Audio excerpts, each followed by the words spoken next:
Hi, good afternoon. I'm Mike Doran. I'm a senior fellow at the Hudson Institute, where I also direct our Middle East Center. And it's my great honor today to host Amir Avivi.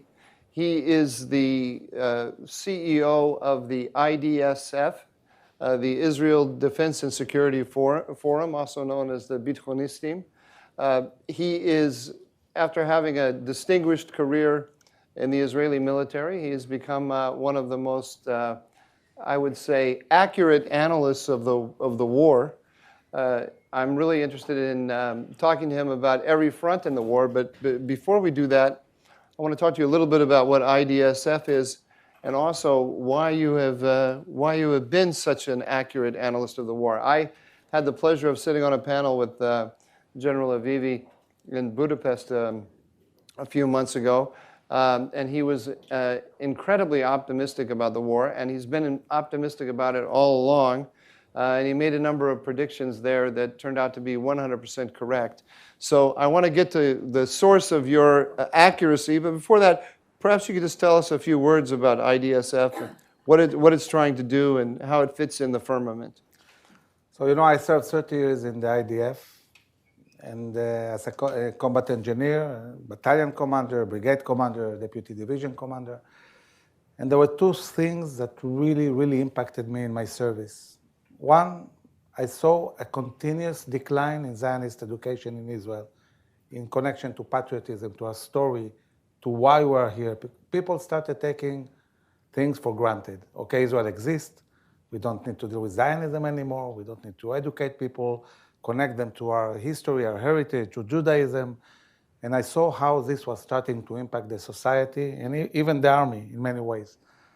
The other thing I saw is terrible decision-making. And when I was aide-de-camp of the Chief of General Staff, I participated in cabinet meetings. I saw how decision-making is made. I saw Israel has no red lines, no clear vision. And this resulted with thousands of Israelis injured and killed throughout the last 30 years. And I really felt that if we want to build a very, very dominant, strong national security organization that will be devoted to the biggest question of all, what is needed to secure Israel for generations to come, and not be deviated by politics and parties and, really focus on national security. And I understood that the need is to educate the decision makers, but also the society and the young generation. So when I founded IDSF, the idea was to build something that is very unusual. It's an organization that is a combination of a grassroots movement and a think tank. It's a kind of combination. So on one hand, we're building a movement that started with 8 generals and colonels, and today more than 40,000 Israeli officers, commanders, operators. 40,000. 40,000 in 4 years. Wow.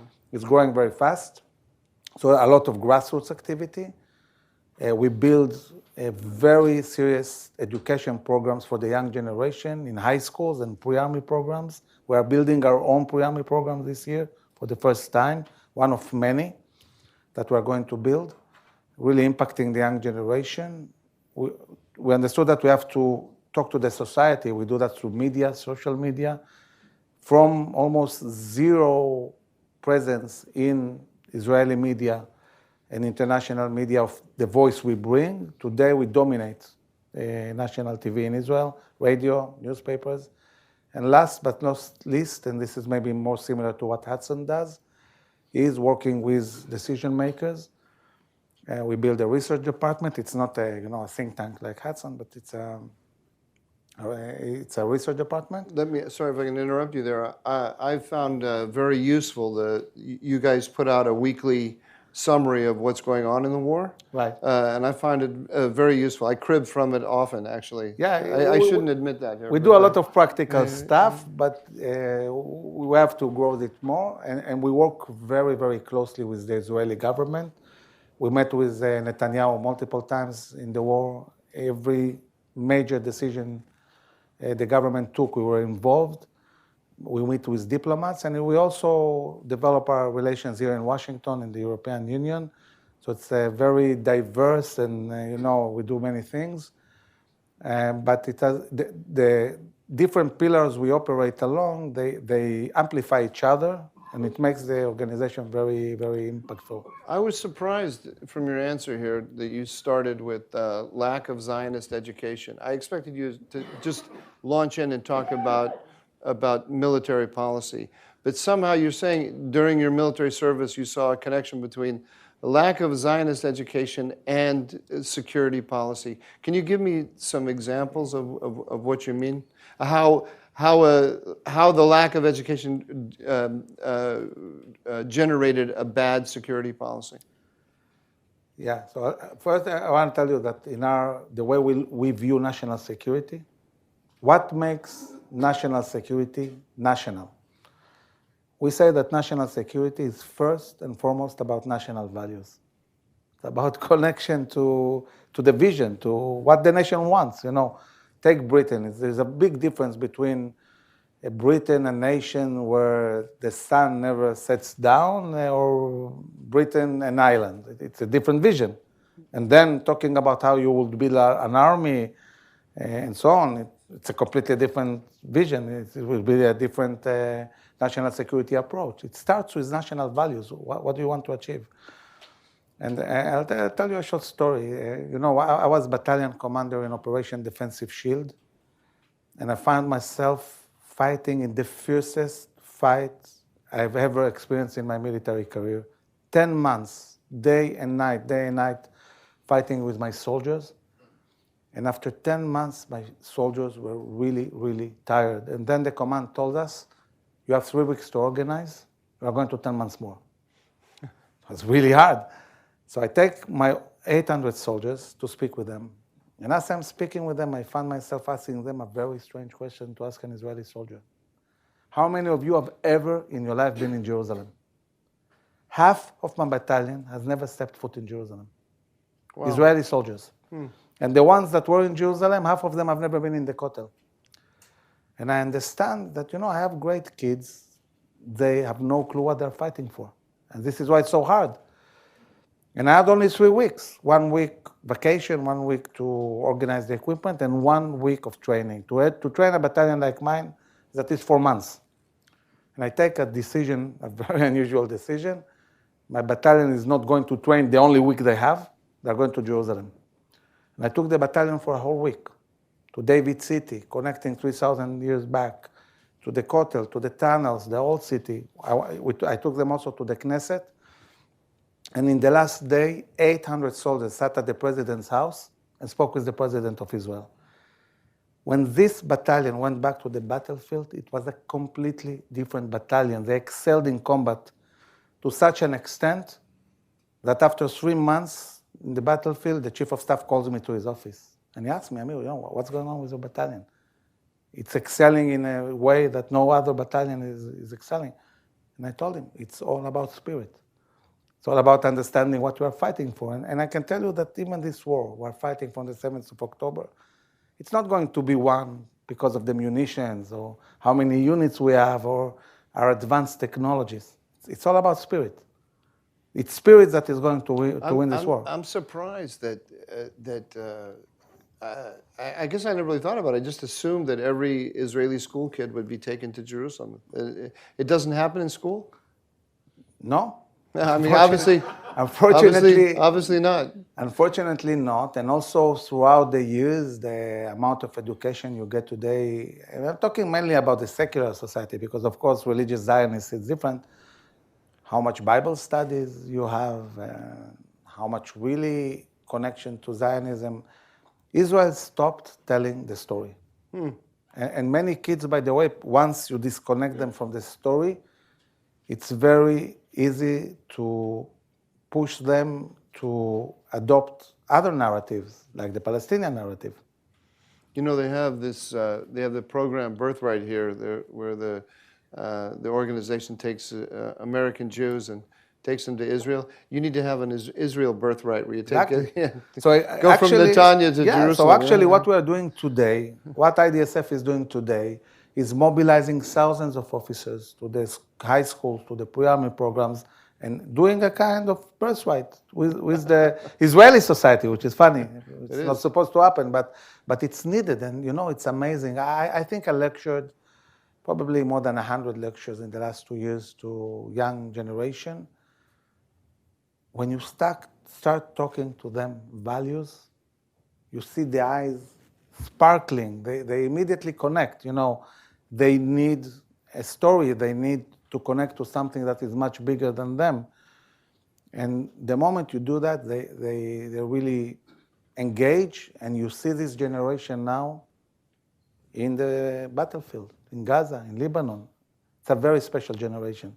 There are diamonds that need to be, diamonds in the rough, we say. Yeah, exactly. Yeah.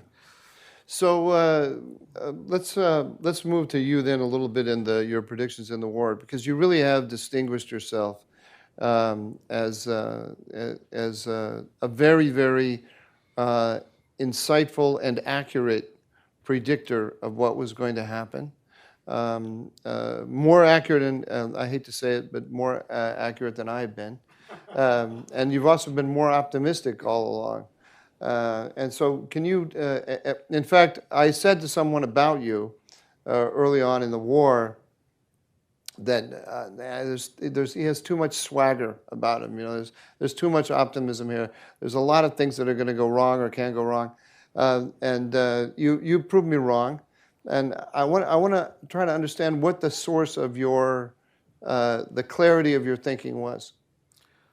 So, because the organization is a grassroots movement, and we have many officers embedded in all units, and also very high-ranking officers, we talk a lot. We know really what's going on the ground. We understand the issues, and because we don't have this phenomena of being political, we really look at things the way they are.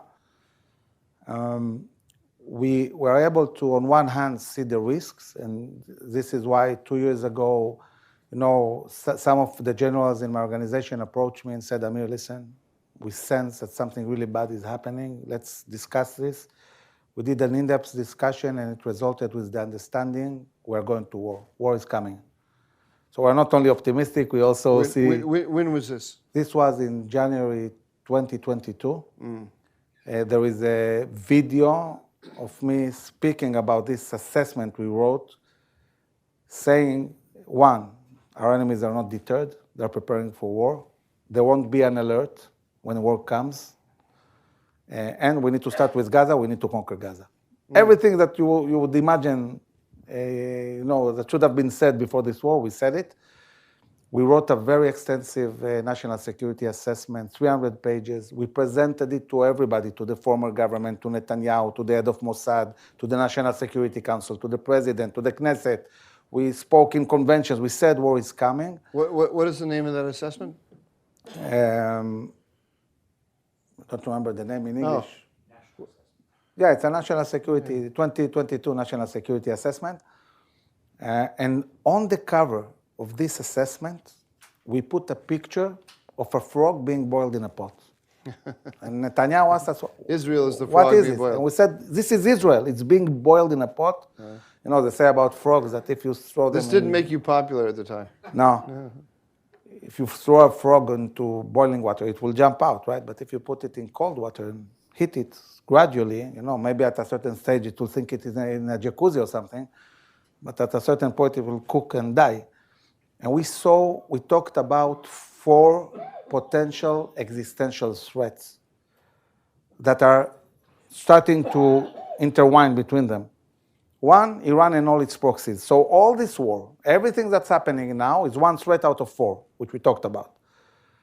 The second threat we addressed is what we call the Israeli-Arab conflict, which has taken different shapes. Today you have Arabs in the land of Israel with the Palestinian ID, and you have Bedouins in the Negev, and you have Arabs in the Galil and the mixed cities. But really the phenomena you see inside the land of Israel are very similar. It's not very different what's going on in Judah and Samaria or the Negev, the Galil. It's the same Israeli-Arab conflict that has, evolved in a way. We talked back then, 2022, about the potential existential threat of delegitimation and anti-Semitism globally. And these three threats we talked about are all external. And in 2022, we said the biggest threat is what's happening to the Israeli society and the Jewish world. The same disconnection from our story, from Judaism, from Zionism, from connection to the land of Israel, millions of Jews that are being assimilated. This loss of story affected also what's going on in the Israeli society, or everything that we saw before the 7th of October. And we saw all of that a year before, things started moving very fast towards war and everything that we saw. And the reason, you asked me, why are you so optimistic? So first, we are an organization very connected to reality. Let me, sorry if I interrupt you, but the first part of your answer to my question is that you've had a more accurate vision of what's going on because you had a correct assessment of the situation to begin with. Yeah. Right? Yes. So you started October 7th with an understanding of what we knew exactly what's going to happen. We were not surprised when it happened. Okay, so then now on to the next part, which is that once it happened, why did you think that the military was prepared enough to actually do the job it needed to do? So first, what made me optimistic is that when we said this frog is boiling in the pot 2 years before, I couldn't see anything that will take this frog out of the pot. It seemed to me like that's it. We're moving towards the destruction So of the Israel. issue was not one of military capabilities, but of consciousness. Yeah, it's consciousness, exactly. On the 7th of October, as devastating as this day was on a biblical dimension, I knew that moment that something else is happening. This frog jumped out of the pot. And it gave Israel an historical opportunity to change its fate from moving towards fading to total victory, as the Prime Minister is talking about today. Now, we knew very well what are the capabilities that were building in the army. We knew also what problems we have in the army, but there is a tendency many times to look at the empty part of the glass and not the full. And I've said before the war, when war will come and the RDF will be mobilized, nothing is going to stop our soldiers. When they will maneuver, when they will attack, there is no force that can stop them. Because we knew exactly what were the capabilities, including, by the way, the pagers and all these things. As aide-de-camp of the Chief of General Staff, I saw these capabilities from close. I can tell you that already in my first week in this position, when you see everybody, everything that Israel has, I thought to myself, I've never seen a movie that can capture the creativity and audacity of the Israeli Defense Forces. There are things beyond imagination.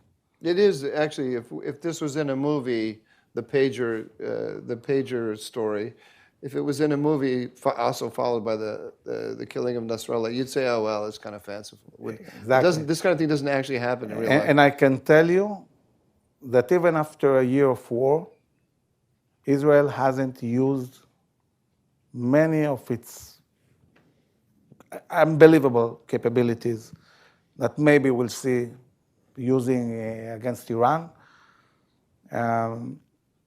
Even the attack we saw with Israel attacking Iran and taking out all their air defense, people don't really understand how we did it. They think they do.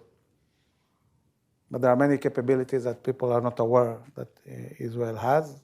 What country can send 100 airplanes to attack, more than 1,000 miles from home, attack 20 sites, destroy everything destroyed, go back and intact, Do you want to make news here? You can explain how they did it. Look, I can tell you guys, but then I have to kill you all. With a pager. Yeah. So definitely we were optimistic because we know the capabilities, but the optimism comes from the fact that not only we know the abilities, but really the consciousness, as you said, this change of state of mind, this is the most important thing. And I'll share with you something interesting. 3 weeks after the war began, as the army was amassing outside of Gaza and the Air Force was attacking, and very defining moment, there were experts coming from the US to Israel to talk with the Prime Minister, Minister of Defense, and told them, and everybody was saying to them, don't go into Gaza. If you go into Gaza, 10,000 soldiers will be killed. And really, the society was really worried, and at this defining moment, we had a meeting with Netanyahu. And we came to the Kiryat, to the army headquarters. We were sitting outside waiting for the meeting, and I was thinking to myself, this is like a Churchillian moment. I mean, terrible moment, when Churchill was elected, the whole British army was surrounded in Dunkirk. The Nazis conquered all of Europe. But still, Churchill had the ability to rise above all of this and, show strength. And I said to myself, when we go to the Prime Minister, this is not about just advising him how to mobilize the army this way or that way. It's about spirit. What we talked about with the young generation. And we go in, and I sit in front of him, and I see him pale, sad, fallen, tired, And I look at him and I say to him, Mr. Prime Minister, I'm sure you feel terrible. It's devastating, And you're asking yourself, how did it happen to me, to Netanyahu, Mr. Security, you feel terrible. But you need to understand, you are not supposed to feel like that. You have to feel privileged. You were chosen to lead Israel in the most defining war in its history. This is what life prepared you for this moment, to lead the people of Israel to total victory, to change completely our whole, future for generations to come, not just for the coming years. And then we said to him, trust the army. We know the capabilities. Give them the command. Let them go in Gaza. You will see they'll do the job. And indeed, the day later, he sent the army to attack. And from that moment onwards, he really started speaking like Churchill.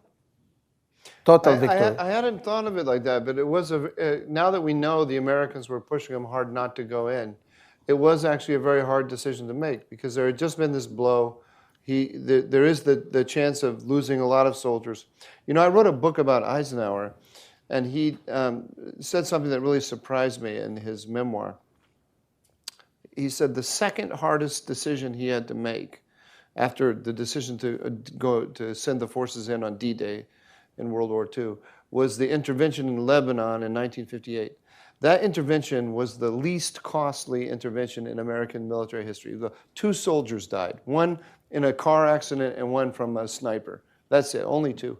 So in the end, it was nothing. But he said it was the hardest decision I ever had to make, because he had the sense that things could go horribly wrong in this intervention, and he didn't have a clear path to victory. And so he really sweated over it. So if you think about that, this must have been very, very dark. And imagine that Netanyahu had to take this decision, knowing how terribly the IDF failed on the 7th of October. So can you rely on the military? Yeah, how can you rely on them? And we said to him, listen, trust them. We trust the ground forces. Give them the command. They will really do the job. And in this sense, I think that from the 7th of October, there are 2 major wars happening at the same time. One is on the ground. Our soldiers, our brave soldiers fighting in Gaza, in Lebanon, Yemen, Iraq, Iran. The other war is on the public sphere. It's how the fight between those who wants to take this frog and throw it back to the pot, and the forces that saying, no, this time it's not going to happen. This frog is going to stay out of the pot, and we're going to win decisively. And one of the main missions we in IDSF are doing on the public sphere and advising the government and so on is really keeping Israel on track towards victory. So how do you define a decisive victory in this war? So when I look at different fronts, in Gaza it's very clear because there are very clear goals of war, eradicating Hamas as a governmental and military entity, bringing back all the hostages, and I'm hoping we're close to really bring them back, and creating the terms that never again there will be a terror army in Gaza. And when I say never again, it means that Israel will need to have in the long term overriding security responsibility over this area. And make sure that they can never rebuild themselves again or smuggle weapons through Egypt and so on. In Lebanon, it depends, because in Lebanon, Israel hasn't set a goal that says eradicating Hezbollah, because if we would have done that, we would have had to conquer all of Lebanon, occupy all of it. You cannot eradicate an organization if you don't occupy the area. And even then, they could fly. Go to Syria and come exactly. back. So what do we do? Conquer Syria also. So the Turks are doing that for you. So we'll get back to that in a minute. Yeah, we'll get to that. So what Israel did is really degrade Hezbollah to such an extent that Hezbollah is not posing a threat to Israel anymore. It's not a strategic threat, at least. Sure, they can shoot a rocket here and there, but they're not a strategic threat.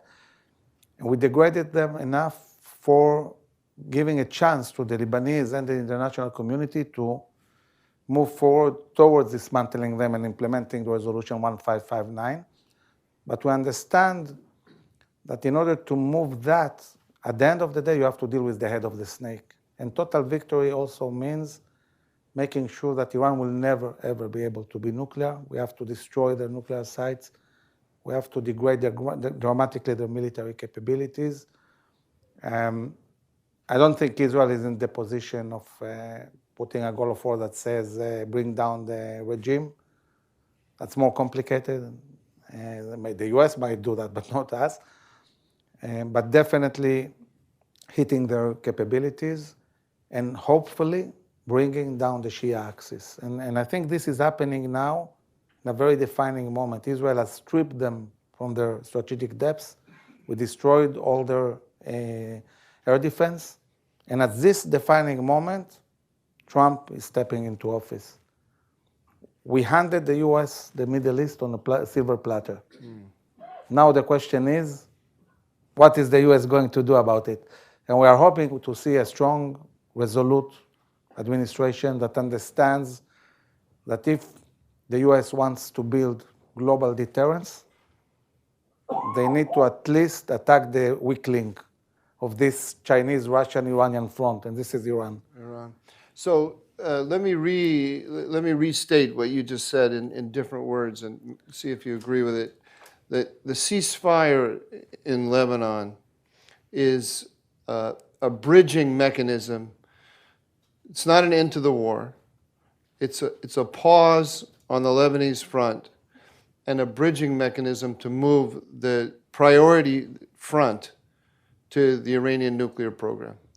Definitely. And so the priority after, but we have to wait in order to begin focusing on the Iranian nuclear front.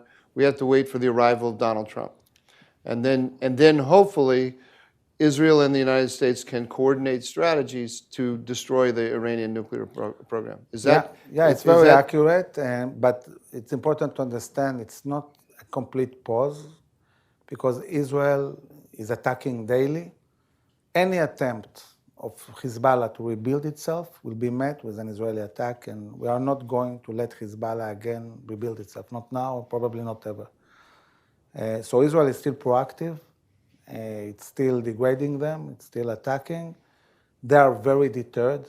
Look how many attacks Israel did since the beginning of this ceasefire, and they once shot 2 rockets in Hardov, which is a non-civilian area, against a military position, and we reacted very strongly to that. So I think they're understanding we're not playing games. We're not going to let Hezbollah rebuild itself, but we are going to continue pushing towards dismantling the Shia axis, and this maybe will embolden Lebanese and international community further to really dismantle Hezbollah at the end of the day. Okay, I want to get to a discussion of the possible operations against the Iranian nuclear program, but let's quickly just go front by front and go a little bit deeper than the survey you already gave us. In Gaza, you define total victory or victory as dismantling Hamas as a governing organization. Right now, you've dismantled Hamas as a serious military strategic threat, but it still has the political control over the population. So how, do you have some sense of how the military is going to go about separating the population, Hamas from the population? So this is the challenge. One thing the army is doing, and that's done throughout the war, is targeting their leadership. We targeted most of the leadership, but there are still some leaders we need to target. The other thing is, the real thing is, how do you separate Hamas from the society? Meaning, how do you separate Hamas from the humanitarian aid? That's the real issue. The only way Hamas is now controlling the society is by them seizing the humanitarian aid and selling it to the society and controlling them through the humanitarian aid. Israel hasn't solved that yet. We gave the government some options how to do it, and this needs to be done. I can say that, unfortunately, the leadership of the army and the former Minister of Defense were completely against any military control of Gaza from the civil side. And we said, look, it doesn't matter what is your long-term vision about Gaza. Nobody wants to occupy civically Gaza forever. But when you bring down Hamas, and you need to build an alternative leadership from scratch, you will have a transition period, just like in the end of the Second World War. You had to occupy Germany. What can you do? And Japan for 4 years and 6 years, and it's very hard for the army to accept it. Why doesn't the army want to accept that? What do they fear? What do they say to you when you suggest? So they feel that this will require a lot of manpower. When the prime minister asked the army how much forces you need to, they said like 4 divisions. I said, look, how many divisions does the IDF have? I'll tell you in something. Total? I became the chief combat engineer officer of the Gaza Strip Division in '97, and this was at the period of transition between full military occupation of Gaza to Oslo. And the funny thing is that between '67 to Oslo, in Gaza, you didn't even have a division. It was a small headquarters. It was the only so-called division, because it wasn't really a division, that the combat engineer officer was not a lieutenant colonel, was a major. It was a non-issue. Gaza became a big issue after Oslo, when we brought the Palestinian Authority, the PLO, not before that. If you look how military occupation looks like, it requires much less forces than handing this area to terror organizations and then them building all these capabilities. So I don't understand why the army is saying that they require so much manpower to do that. I think that the amount of divisions has nothing to do with civil issues, has to do with terrorists, with fighting terrorists, Civil issues are managed by headquarters, by COGAT, So maybe you need to enlarge COGAT, adapt it to some management. And anyway, the management is always through the local municipalities that are run by the local clans. And as we speak, the IDF is starting to build relationship with the local clans in Gaza as a process to There was an early attempt to do that. It wasn't very smart, because you cannot do that when Hamas is still strong. You can do that when you eradicate them. Then you can work with the local clans. But when Israel is saying the day after Hamas, there will be no Hamas, no Palestinian Islamic Jihad, and also not the Palestinian Authority. Okay, what's left? There's only one thing left to do. Work with the clans. There's no other option. You need to work with the local clans and build these local leaderships in the different cities of Gaza. Okay, so now let's move to the Lebanon front. You said you can't completely dismantle Hezbollah, because that would require occupying all of the country. But what are you saying when you to residents who have been displaced from the north, who are saying that they don't feel comfortable going back under the conditions of the ceasefire, because they don't feel that really their safety has been secured, because Hezbollah can still hit them with rockets and missiles and possibly even cross-border terror attacks. So the ceasefire is based on the agreement to dismantle all Hezbollah positions in South Lebanon and push Hezbollah north of the Litani, which is the terms needed to bring back the citizens safely home. You need Hezbollah north of the Litani. The other thing is not let Hezbollah rebuild itself, not let them rebuild their capabilities even north of the Litani.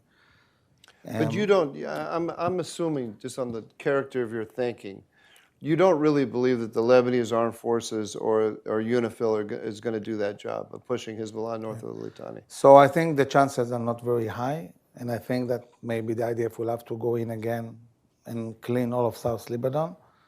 But again, I'm connecting this to the overall picture. You cannot analyze Lebanon without looking at Syria, without looking at Iran. Right. So the big question is, so what will happen in Lebanon when you attack Iran? So the job in Lebanon is half done. Half done. But 80% done. 80% done, but the rest of the job will be finished after we have to move to the Iran front first. See what happens in Syria, and then we go back to Lebanon. Exactly. All the time you need to look at the overall picture, totality because it's all Iran really managing, all these proxies, and it's very interesting to see what's happening now in Syria. The radical Sunnis that are backed up by Turkey, they smell the weakness of the Shia axis. I'm sorry, here at the Center for Peace and Security in the Middle East, we don't call them the radical Sunnis, we call them the rebels. Okay. But these rebels, and some of them, by the way, are not radical Sunnis. Some are very radical Sunnis. ISIS, Al Qaeda, Jabhat Nusra. We don't notice those. We filter them out. Right. So they smell the weakness of the Shia axis, and this is why now they're attacking and starting to take control of vast areas in Syria. And this might impact dramatically Hezbollah, because if they get to control the border between Syria and Lebanon, Hezbollah will not be able to rebuild itself at all. And then the question is, if they are destroying Syrian forces, and among them also Hezbollah in Syria, how will this affect the Sunnis and the Christians and the Maronis and the Druze inside Lebanon? Yeah. So it's all the knee bone is connected to the thigh bone. Things are moving now, and we'll have to see where this is going. Do you have any? It is very hard to read because there's so many interconnected elements, but really, I mean, Israel hollowed out Hezbollah, which hollowed out the Quds force, which meant that Iran doesn't have a lever to pull now, and Russia's busy in Ukraine. It's really quite an amazing moment. When I have moments of frustration in my own life these days, I stop for a second to think about what the Ayatollah Khamenei is thinking right now and how unpleasant his life is, and it gives me a little bit of pleasure. Yeah. Do you have any idea from your sources in Israeli intelligence and elsewhere of how the Iranians are thinking about this situation in Syria right now and the connection between Syria and Lebanon? Do they have anything approaching a plan of what to do? So it's amazing to see the shift. I remember, talking to officers that were following the Iranians the way they were thinking after the 7th of October, a month, 2 months, 3 months later on. They really felt empowered. They thought they were in the driver's seat. That's it. Israel they were laughing at us. They were remember the foreign minister, who is no longer with us. He went to the UN and he said, America, if you don't stop Israel, this fire will burn you. They were dictating to us. Ecstatic. Now they're really, really scared. They're really scared, and rightly so, because they're in a serious problem, and we're not going to stop. We're going to destroy them. I mean, their whole, nuclear sites and capabilities. Israel is not going to stop until they won't pose any threat anymore. And we're hoping that, that the administration will really seize the moment and lead this effort. And the price will be huge, because this is not about 20 years boots on the ground in Iraq or Afghanistan. this is one major airstrike. That's it. 1 day, 2 days, and this will change everything, not only in the Middle East, globally. Might even bring countries like Lebanon or Iraq to join a Western Israeli-Sunni alliance and move these countries towards the West and the moderate Sunni world and really shift the whole balance of power globally. So let's talk then about the nuclear program. Do you think that Israel has the capability on its own to destroy the Iranian nuclear program? Israel has the capability to severely damage this program, but if Israel does it alone, it will take a very, very long time. It's very distant from Israel. It requires multiple attacks. It requires, and also you will deal with Iranians retaliating, shooting also. And they'll shoot. They won't just shoot at you. They'll shoot at the Saudis, at the Emiratis. They'll widen the front. Exactly. So really, this will prolong the war and maybe even complicate it. So if you wanted to do it swift, short, this requires a joint attack. A joint attack in a day or two, everything will be dismantled. They won't be able also to retaliate.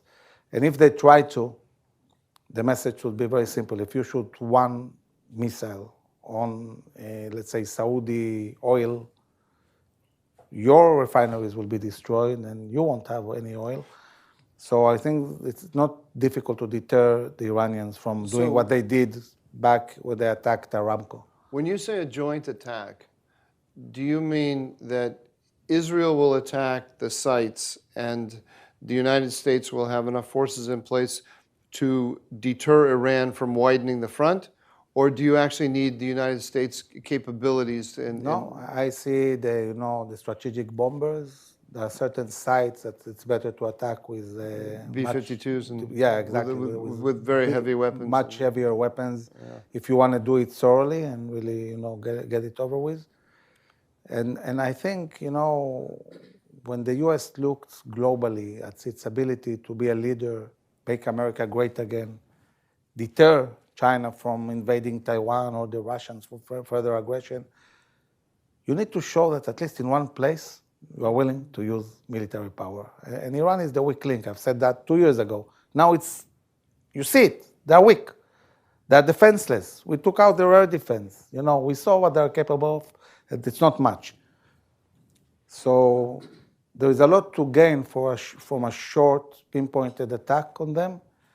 It will change the whole globe, and it will not only impact the Middle East and bring regional peace and agreements and so on, it will also deter China. It will also deter Russia, because they'll see that the U.S. is willing to stand strong and fight. This will be a big fight inside the Trump administration. I don't think. I would like to. I'm with you on this, and I would like to see this decision made. But I suspect that there will be a big fight, and we can already see that the Iranians are doing what they do very well, which is launching a charm offensive, and saying, "Let's negotiate. Everything is negotiable. Let's talk." I'm sure they've already put out feelers to, they've identified everyone they know who can get to Trump and his inner circle, and they're sending the message that there's a deal to be had. Let's negotiate. Don't have to go to war. No, I'm sure they will, but I think that really if President Trump wants to really, really change the course of history, go through dealing with this really terrible regime. And they're not going to stop because, look, when I met the Minister of Defense, like 2 days before Israel launched the attack, he said something very important, and it's important to understand this. This regime, the number one goal of the regime is to exist, to stay in power. They build on all these strategic depths which we destroyed. Then we went and stripped them from their air defense. They are completely defenseless. They really have only one option: move fast towards nuclear capabilities. Mm-hmm. So I think we are entering a race that it's either they become nuclear or we attack them first. I don't see really other options. I don't see how much chance there is that they will say, you know what?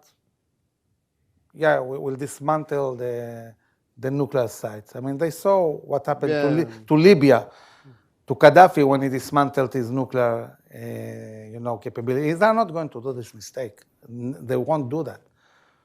So they will try to do this negotiation, but as they will negotiate, they will move very fast to have nuclear capabilities. And this is something that administration needs to understand. The only way to deal with them is attack these nuclear sites and get it over with. We had enough years of talking with them. Yeah. So before we open up for questions here, I got a couple of other things I want to talk to you about. One is the recent statements by Bogi Alon about Israel committing ethnic cleansing in Gaza, because I know that you worked with him closely in the military. I was surprised by that statement. I assume you strongly disagree with it. Where did this come from? What can do you mind talking about he's your former boss, I believe. Yeah, I was at the camp of Bogi when he was the chief of staff. I think what he said is terrible, and it's also not true. He's a former military man. I was surprised to hear him basically tarnish the reputation of the IDF. Yeah. So I think that there is a certain group of generals. You see several of them, mostly on the left in Israel, that everything revolves about what they think about the prime minister. And okay, it's okay. They can hate him. They can think that he shouldn't be prime minister. This is a BB derangement syndrome. Yeah, and it really is. And then the hate is so big that they stop making sense. They say things to really undermine him. But as they're trying to undermine him, they're not actually undermining the whole country. Now, looking at the facts, yes, from day one, from the 7th of October, Israel is encouraging the Palestinians to move out of the northern part of Gaza. Why? Not because they're doing ethnic cleansing, because to keep them safe. This is why we have a designated humanitarian zone. We're moving the society so Hamas doesn't use them as a human shield. And that we are able to deal with the Hamas without collateral damage. This is why, by the way, in the last months, Israel killed in northern Gaza more than 1,300 terrorists and apprehended more than 1,000 terrorists without almost any collateral damage. And the only reason is because we're moving the people out of the war zone. Now, in a normal war, like let's say in Ukraine, 8 million people didn't want to be in the war zone, so they simply left the country. Nobody blocked their way outside, but Egypt is blocking the border. It's locking all the Palestinians inside Gaza in a war zone. The international community is not doing anything about it. Instead of saying to Egypt, let them go out momentarily, no, let's lock them in Gaza. And then it puts Israel in a position that in order to keep their safety, we need to allocate them to a humanitarian zone as war is going on. And when the war will be over, they will go back to their homes. And we have to also remember that almost every single house is connected to tunnels. It's booby-trapped. You have whole neighborhoods in Gaza that are booby-trapped. This is not an area where you can have citizens. Now, every house that is booby-trapped, you need to dismantle. So Bogi is saying, we're destroying many houses. Of course we are. They're all booby-trapped. What do you want us to do? The soldiers to get killed by the booby-traps? We need to dismantle all this infrastructure. If everything underneath Gaza is tunnels, and you need to explode all the tunnels, when you explode a tunnel, the whole neighborhood comes down. Can you leave citizens in a neighborhood where you are exploding tunnels underneath the ground and then all the buildings fall? You cannot. You need to move them out of this war zone. So, on one hand, the UN or other players are trying to accuse Israel for mass murder. And when we want to avoid it and we allocate them to a humanitarian zone, then comes the next chief of staff and says you are doing ethnic cleansing, which is crazy. As on a personal level, as somebody who worked with him, did it surprise you when you saw that? At this stage, no, because I've You've seen, seen the you other know, statements. I've seen this thing evolving. I remember that a few years ago, we had a meeting with him, and we were like 8 generals, and all of us, we served under his command, you know. He was a very good chief of staff. And I said something to him that a bit, you know, he got angry at me. I said, you know, Bogi, I'm looking at your social media, and every single tweet, everything you write is Bibi, Bibi, Bibi this, Bibi that. Yeah? And you are a guy with so much depth. You have so much things to say about Israel's national security. Can you do every 10 tweets, do a tweet about something else, like talk about, and he got really mad at me. Yeah. So, and I wish, you know, him or Khalutz or all these guys would look from the side how the society looks at them. It's terrible. And I believe, you know, I'm a big believer that when you retire an officer, and especially a high-ranking officer, it's a position for life. Being an officer, I used to say that to young soldiers that we sent to officers' course, told them, listen, it's not about how many years you will stay in the regular army afterwards. Maybe you will leave the army after 4 years. But remember, being an officer, it's for life. You have to behave as an officer all your life. You are an officer. I mean, if a major will rob a bank, okay, even if he's not in the regular army, they would say, yeah, major in reserve, this and this, robbed the bank, right? They would mention that he's an officer. Yeah. So behave as officers. You know, officers have a code of conduct, which is above anybody else in the society. And unfortunately, people forget they are officers. Terrible. All right. So we've got a couple of minutes here. Yeah, in my job. Okay, hold on 1 second. We have so that the viewers at home can hear you. Dan Pollock from the Zionist Organization of America. In my job, I go to Senate offices sometime, and a very pro-Israel senator, we were talking about Egypt and the strategic threat that Egypt may pose, given the revelation of these additional tunnels used for smuggling to resupply Hamas.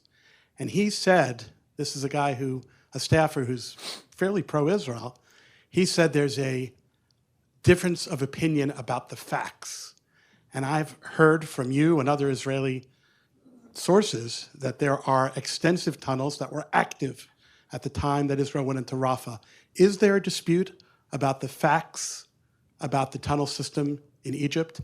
Is there an interpretation where Egypt isn't as culpable? That's what the pro-Israel senator's staff was saying. Israel uncovered more than 200 tunnels on this border.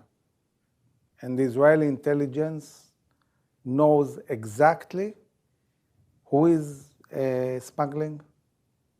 They know the names. They know who is getting paid and where the money is going. And it's going to the most high-ranking people in Egypt. And it's all run by the Egyptians. And they're making billions of this smuggling operation. And this is why they're very unhappy about the fact that we closed the border. You cannot smuggle so many capabilities without it being managed in many ways. And this is a big lesson to Israel, that you really have to rely on yourself. Israel needs to be able to defend itself by itself along defensible borders, including Philadelphia. We're not going to be able to retreat from there again. And we cannot trust anybody to make sure that Gaza stays without weapons, you know.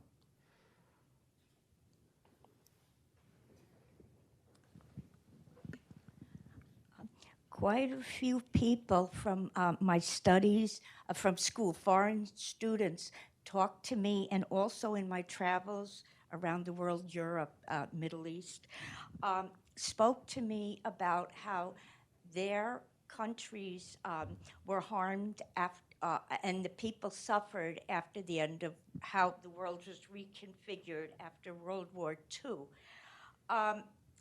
how, Africa, tribes were divided.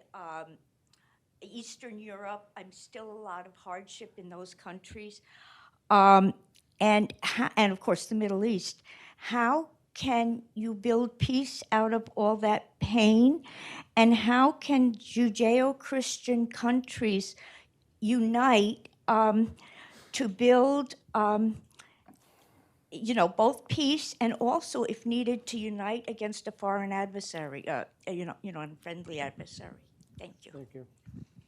When I was studying at the War College of Israel, we had the Italian War College visiting, and because I speak Italian, and the Italian general didn't speak English, they brought me to help with the translation. And General Amidror, who is also an historian, he addressed this group, and he said to them something very interesting. He said, when the Roman Empire fell, and the Roman Empire was, really the entity that managed everything in Europe and Middle East, Europe went into 1,000 years of wars, and at the peak, 2 world wars, to become what it is. And Europe is Christian, okay, you have maybe Christians from different denominations, but at the end of the day, it's pretty much the same culture, and yet that's 1,000 years of wars. In the Middle East, the equivalence of Rome is the Turkish Empire. It's 400 years also. Those were the days. Yeah. And it fell only 100 years ago. And he said to them, do you seriously think that what took you 1,000 years will take us, much less, or maybe it will take less, but we're talking about Jews and Muslims. It's not all Christians. It's a complicated issue. History has, it takes time. So what we can do, meanwhile, is really first make sure that we take the right decision in securing Israel. What we in IDSF, the big question IDSF is asking, and I would assume it's probably the biggest question of all for Jews. What is needed to secure Israel for generations to come? We were expelled from our land 4 times. Assyrians, Babylonians, Romans, Muslims. We cannot afford the 5th time. When I published my book, in Hebrew it's called Lo Nashuv Achor, we cannot go back. In English it's called No Retreat. And the idea is we cannot be kicked out of our land again. We need to secure ourselves. And we need to set the parameters for what is needed to be secure for generations to come. The stronger Israel will be, the more acceptance there will be in the Middle East that Israel is here to stay. And if it is here to stay, we might as well do business. And this is why we have these peace agreements that were brought by President Trump. And this is why there will be more peace agreements after we win this war. But peace will come through strength and through the ability of Israel to thrive and prosper and be a strong nation in the Middle East and globally. And having said that, we need to let history take its pace and not rush it. Because one of the things that happened in Oslo and in all these processes, people are trying to accelerate things you cannot accelerate. You need to do things very steadily and carefully and not accelerate in an artificial way things that take more time. Well, you ended perfectly on time at 1:30. But before I have everyone say thanks to you, just tell us why are you fluent in Italian? Well, from the age of 0 to 18, I lived only 3 years in Israel because my father was a diplomat. We kept moving from country to country. So overall, as a kid, I lived 5 years in Italy, 5 years in South America, so I'm fluent in Spanish also, and 3 years in Ivory Coast, where I learned French. And I was graduated from a British high school. This is why I understand a bit English. All right. So, Wow. yes. That's fantastic. Okay, join me in thanking the General. Thank you.